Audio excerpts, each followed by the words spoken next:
1895년 한 나라의 왕비가 자신의 궁궐에서 무참히 살해당하는 사건이 벌어집니다.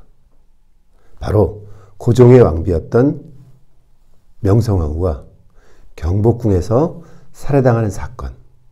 자, 우리는 이것을 을미사변이라고 부릅니다. 자, 이현진의 우문현답. 오늘은 왕비가 무참히 살해당한 현장, 바로 경복궁의 건청궁에 관해서 이야기를 하려고 합니다. 경복궁의 제일 안쪽에는 건천궁이라는 공간이 있습니다. 그래서 좀 이상하죠? 경복궁, 궁궐 안에 또 궁? 자, 건천궁은 경복궁이 조선 초에 처음 만들어졌을 때는 없었던 곳이고요. 그리고 고종 때 경복궁을 중건하면서 거의 막바지인 1873년 정도에 지어진 곳입니다. 자, 그 배경을 본다면 사실 1873년이면 고종이 나이가 20세가 넘습니다. 그 얘기 뭡니까? 이제 친정, 직접 정치를 해야 되는 상황이 됐던 거죠. 그런데 아버지가 물러나질 않으시는 거죠. 즉, 흥선대원군이 이제 성장한 아들에게 실권을 넘겨줄 텐데 물러나질 않으시는 거죠. 그래서 본인의 내탕고, 사비를 털어서 궁궐의 왕실의 내탕고를 털어서 궁궐 안에 또 하나의 궁을 짓는 거죠. 마치 창덕궁에 연경당이 있는 것처럼. 자, 얼마 지나면 아시겠죠? 무슨 뜻입니까? 아버지 이제 좀 물러나 주세요. 응? 저도 직접 이제 할 만큼 컸습니다. 이렇게 사인을 보낸 거죠. 그런데 이 상황을 본 흥선대원군이 미안하다 아들아, 이제 다 컸구나 하고 딱 물러나 주시면 좋은데, 권력의 속성이란 게 조금 다르죠. 뭐 자식과도 나누지 않는다라고 하는 거니까. 그래서 모른 체 하시는 거죠. 할 수 없이 만하님을 내세우는 겁니다. 부인이 나서서, 즉 왕비가 나서서 흥선대원군을 싫어하는 세력들을 끌어모으고 계화파들 끌어모으고 성리학자들 모아서 흥선대원군을 끌어내려야 되는데 누군가 총대를 매야 되겠죠. 그래서 그 총대를 맨 분이 바로 면함 최익현 선생입니다. 그래서 우리 교과서에서는 면함 최익현의 상소에 의해 물러나는 것으로 되어 있고, 그리고 면함 최익현은 임금의 아버지를 건드렸으니 형식적으로 귀향을 갖다 다시 이제 돌아오시는 거죠. 즉 1873년은 고종이 친정, 직접 정치를 하겠다는 생각을 건천궁을 통해서 구현한 시기입니다. 자, 바로 이 새로운 정치의 현장에서 벌어진 것이 왕비가 부인이 무참히 살해돼간 사건이죠. 그래서 건천궁의 설립부터 명성황후가 살해당한 사건까지의 과정을 조금 돌아볼 필요가 있습니다. 자, 1873년.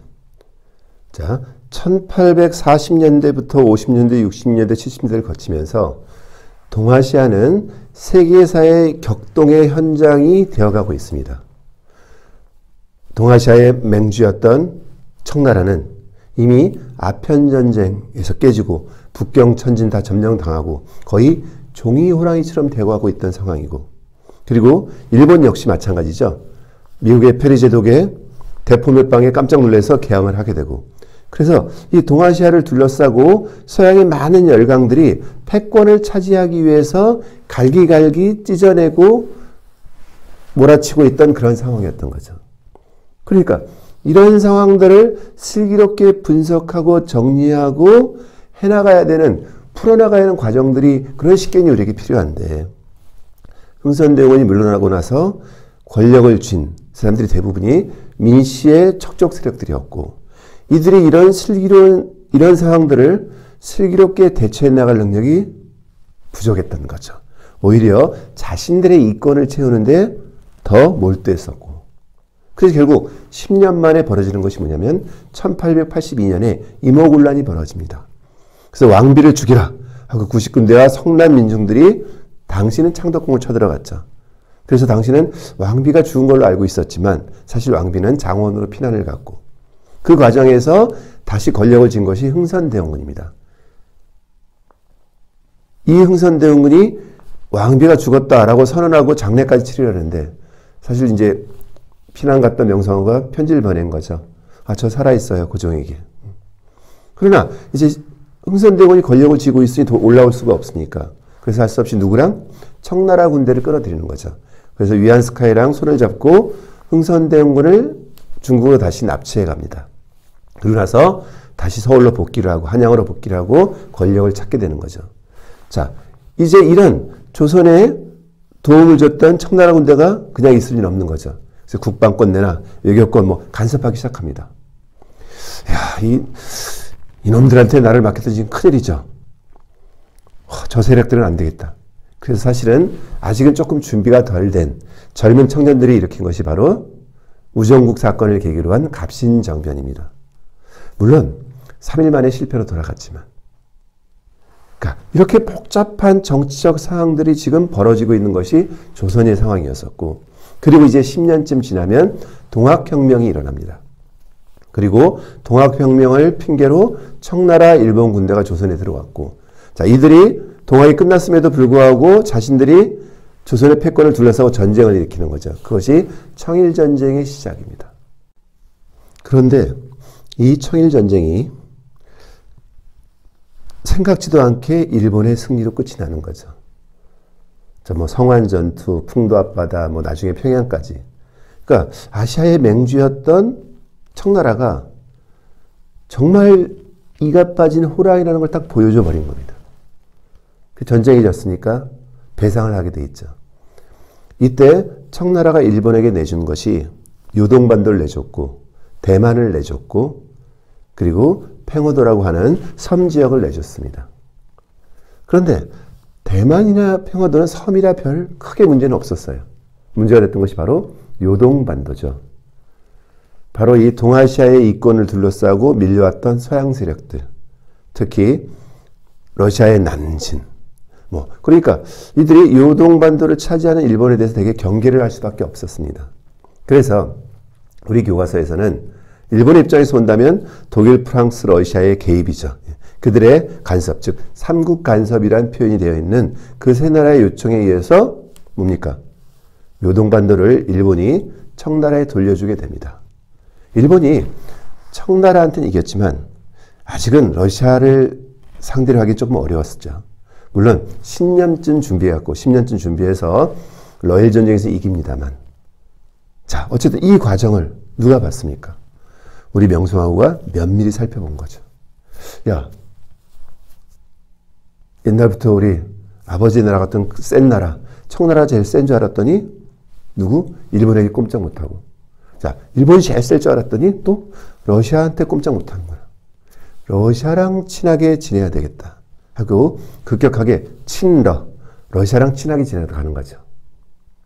자, 이제 청나라 쫓아내고 이제 조선을 마음 놓고 주무르고 싶었던 일본 입장에서는 지금 큰일 났죠. 이 여우가 모든 걸 망치고 있잖아요. 그래서 암호명 여우 사냥. 조선의 왕비 명성황후를 살해하는 사건을 벌이게 되는 겁니다. 그래서 그 깜깜한 새벽에 쳐들어와서 왕과 왕세자를 욕보이고 그리고 왕비를 살해하는 거죠. 이 살해의 과정은 너무나도 끔찍합니다, 사실은. 그래서 그 이후에 밝혀진 몇 가지 기록들에 의하면 차마 입으로 옮기조차 못할 정도의 끔찍한 일이 벌어진 거죠. 아무리 힘이 없어도 자기 나라의 궁궐에서 남의 나라 사람들에 의해서 이렇게 무참히 왕비가 살해당하는 사건. 자, 이 일에 앞장섰던 인물 중에는 사실은 일본인들을 제외하고도 우리 99군대의 일부 사람들이 끼어 있었던 거죠. 그 당시에 이제 우범선이라고 하는 인물이 나옵니다. 여러 가지 이유가 있습니다. 속아서 했다라는 이야기도 있고. 하지만 어쨌든 그들이 앞장서서 그들을 인도해 오고 일본인들을 인도하고 왕비가 무참히 살해당한 현장에 같이 있었던 거죠. 그리고 이제 고종은 그 일이 끝나고 나서 이제 더 이상 경복궁의 건천궁에서 있기가 너무너무 불편했습니다. 그래서 결국 어느 날 궁예의 가마를 타고 러시아 공사관으로 일단 피난을 가시는 거죠. 자, 우리가 아관파천이라고 부르는 그런 일이 벌어지는 겁니다. 그러고 나서 이 궁궐은 더 이상 경복궁은 궁궐로서의 기능을 갖지 못합니다. 자, 이제 러시아 공산화로 갔기 때문에 또 권력의 중심이 어디로 넘어갑니까?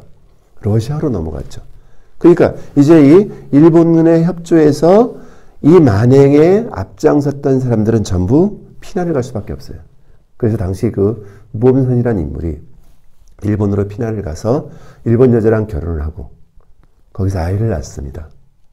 그리고 얼마 있다가 조선에서 넘어간 자객, 왕비 복수를 하러 간 자객의 죽음을 당하는 거죠. 그리고 그 아이는 일본 정부의 보호를 받으면서 자랍니다. 그 아이는 나중에 우장춘 박사가 되는 거죠. 그러니까 우장춘 박사는 알고 있는 거죠. 자기 아버지가 어떤 죄를 저질렀는지. 그러니까 그분이 나중에 유명한 종묘학자가 되었을 때 우리가 1950년대 부르는 거죠. 당신 조국에 와서 봉사를 좀 하세요. 당연히 와야죠. 왜? 아버지의 죄를 내 대엔 씻어야 되니까. 그래서 한국에 오는 겁니다. 근데 와서 보니까 이 나라 사람들이 종묘, 종자 이런 거에 전혀 관심이 없어요. 그게 뭡니까? 뭔가 이벤트가 필요하죠. 그래서 씨 없는 수박이 딱 하고 날리는 거죠. 그것은 본인의 스승이 개발하는 거지만 그런 게 있어? 하고 막 사람들이 몰려들게 되고 그래서 그들에게 왜 종묘, 종자 연구가 중요한지 그래서 새롭게 이 나라의 발전의 토대가 될 농업에 대한 혁신을 만들어 가시는 겁니다. 그런 과정들. 그래서 뭐 통일교도 나오는 거고 평생 동안 이 나라 농업 연구에 헌신하시다가 지금 돌아가셔서 수원에 묻혀 계시는 거죠. 농촌진흥청협회. 자, 역사는 이렇게 순환을 하는 겁니다. 바로 그 왕비가 무참히 살해당한 현장. 그것이 바로 이 건천궁이죠. 그런데 한동안 우리는 우리 역사를 이렇게 가르치지 않았어요. 역사는 인과관계가 분명한 학문이죠. 어떤 원인에 대한 결과가 딱 나오게 되어 있으니까. 근데 우리는 마치 역사를 암기 과목처럼 이해해 왔습니다. 그러나 어떤 과정을 통해서 어떤 결과를 만들어내는지 그래서 과거의 우리의 역사가 오늘날 우리에게 어떤 영향을 주고 있는지를 면밀히 검토해야 하는 거죠. 바로 왕비가 살해당하는 무참한 현장이긴 하지만 이 우리의 아픈 역사로부터 어떤 교훈을 가지고 어떤 오늘과 내일의 미래를 만들어 갈 것인가를 볼 수 있는 곳. 그것이 바로 건천궁입니다. 자, 건천궁은 외형을 본다면 경복궁의 제일 북쪽에 있습니다. 그래서 향원정이라고 하는 아름다운 연못을 지나서 그 뒤쪽에 있는 거죠. 그리고 우리가 일반적으로 보고 있는 궁궐의 모습과는 약간 차이가 있습니다. 당시 양반 사대부 가문의 지배 구조를 따랐던 거죠. 그리고 그래서 문을 열고 들어가면 왼쪽으로는 사랑채, 즉 초양문 너머에 임금이 계시던 고정이 계시던 장안당 추수부용로가 있고 그 다음에 함강문 너머가 바로 안채입니다. 그래서 옥호루, 곤영합 그러니까 이제 왕비의 공간이죠. 그래서 오늘날 이곳에 와서 계시는 분들이 텐마루 같은 데 이렇게 앉아 계시면 너무너무 예쁘거든요. 야, 이런 한옥, 야. 그리고 외국인들은 야, 조선에, 한국에 이런 아름다운 한옥의 문화가 있었구나 라고 그냥 보실 수 있지만 사실은 우리 역사의 아픈 기억을 본다면 다시 기억하고 싶지도 않은 아주 끔찍한 사건이 벌어졌던 현장이 바로 이곳이죠. 그러나 언제까지 이곳에서 우리가 우리 역사의 아픈 기억만을 곱씹으면서 분노만 하고 있을 수는 없습니다. 이것을 극복해 가서 뭔가 우리의 새로운 미래를 만들어 나가는 그런 현장이 되어야 된다고 생각을 합니다. 그런데 마침 그 현장을 보기에 아주 좋은 공간이 바로 건천궁에 이렇게 붙어 있는 곳이 있습니다. 오늘날 저는 건천궁보다는 훨씬 이 현장이 훨씬 더 중요하다고 생각을 합니다. 바로 이 축대같이 보이는 것들만 쭉 남겨있는 이 빈 공간. 자, 이것은 경복궁의 동궁, 즉 세자의 숙소였던 자선당의 흔적입니다. 자, 원래 이 자리는 아니겠죠. 자, 일본 사람들이 나라를 뺏고 나서 그들은 경복궁을 쪼개고 훼손시켜 나갑니다. 그 중에 세자의 숙소였던 이 자선당이라는 공간은 일본의 오꾸라라고 하는 놈이 사갑니다. 아주 나쁜 놈이죠. 일본 헌병들 세워놓고 도굴해 간 건설업자입니다. 근데 그 사람이 우리 경복궁의 자선당을 뜯어다가 동경에 옮겨갑니다. 그러고 나서 조선관이라고 이름을 붙여놓고 조선에서 가져간 여러 가지 유물들을 전시하고 폼을 잡고 지냈던 거죠. 근데 관동 대지진 때 다 불에 타버리고 맙니다. 그리고 석축만 남아있게 되어 있습니다. 바로 그곳이 일본이 자랑하는 오꾸라 호텔이 있는 곳이죠. 그래서 1990년대에 우리 모건대학교 김정동 교수님이 그쪽을 가셨다가 발견을 하셨어요. 아, 이것이 경복궁의 동궁의 현장이에요. 그 흔적이 남아있던 거죠. 그 자기들은 필요 없으니까 가져가라. 그래서 마침 우리가 경복궁을 그때 복원을 하고 있었기 때문에 그걸 가져다 씁시다 하고 가지고 왔어요. 자, 우리 궁궐은 대부분 화강암과 나무로 짓습니다. 이 화강암이 1000년을 갈 정도로 단단하지만 불을 먹으면 다 속이 터져버렸죠. 그래서 갖다 두지도 못하고 쓰지도 못하고 갈 곳이 없어서 그래서 이 궁궐의 제일 북쪽 빈 구석에 지금 놓여져 있는 겁니다. 이 건물이 일본에 팔려간 게 1915년이니까 거의 100여 년 전이죠. 100년 전에 우리가 어떤 역사의 아픔을 겪었는지 어떤 수모를 겪었는지 그대로 보여주는 현장입니다. 280여 개의 불에 타고 부서진 돌덩이들. 이거보다 더 억울한 일은 프랭크 라이트라고 하는 세계적으로 유명한 건축가가 있습니다. 그 사람이 일본에서 이 오꾸라 쪽과 일을 많이 합니다. 그런데 일본이 기후가 좋지 않잖아요. 습하고 막 감기 같은 거 잘 걸리고. 그래서 굉장히 고생을 많이 했어요. 그런데 어느 날 깜짝 놀랐어요. 어떤 방에 갔더니 방바닥이 지글지글하고 그근한 거죠. 너무 좋아요. 바로 이 자선당에서 잠을 잤던 겁니다. 그래서 그걸 보고 아이디어를 얻어서 바닥난방을 이용한 보일러 특허, 바닥난방을 이용한 난방 방식에 대한 특허를 내는 거죠. 그리고 그 특허를 가지고 유럽으로 진출해서 유럽의 바닥난방을 소개합니다. 그래서 유럽 사람들은 프랭크 라이트를 바닥난방의 아버지라고 부른다고 합니다. 이상하죠? 자, 우리는 삼국시대부터 온도를 이용해 왔으며 뭐 이런 류의 우리 공부를 좀 해왔었는데 정작 우리가 우리 것에 관심이 없을 땐 이렇게 되는 거죠. 자, 권천궁은 분명히 고종이 뭔가 친정을 하면서 새로운 꿈을 꾸었던 공간입니다.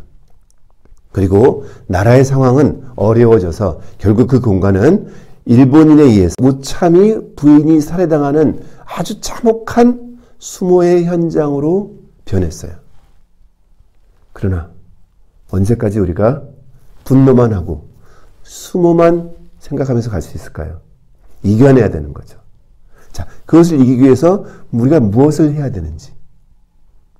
아, 진짜 우리가 가지고 있던 힘은 무엇이었고 우리 문화의 힘은 뭐였고 정말로 제대로 우리 것을 돌아보고 그래요. 이것을 잘 찾아내고 개발해서 새로운 미래를 준비해 가야 될 필요가 있는 거죠. 바로 그 현장이 경복궁의 권천궁입니다. 자, 이제 혹시 경복궁을 가보시게 된다면 꼭 권천궁을 들여다보시고 이 나쁜 새끼들 화만 내실 게 아니라 자, 우리는 어떤 새로운 미래를 위해 준비해 가야 될지를 돌아보는 그런 시간을 잠깐이라도 가져보신다면 억울하게 거기서 살해당한 왕비가 그렇게 외롭진 않을 것 같습니다. 자, 경복궁의 권천궁이었습니다.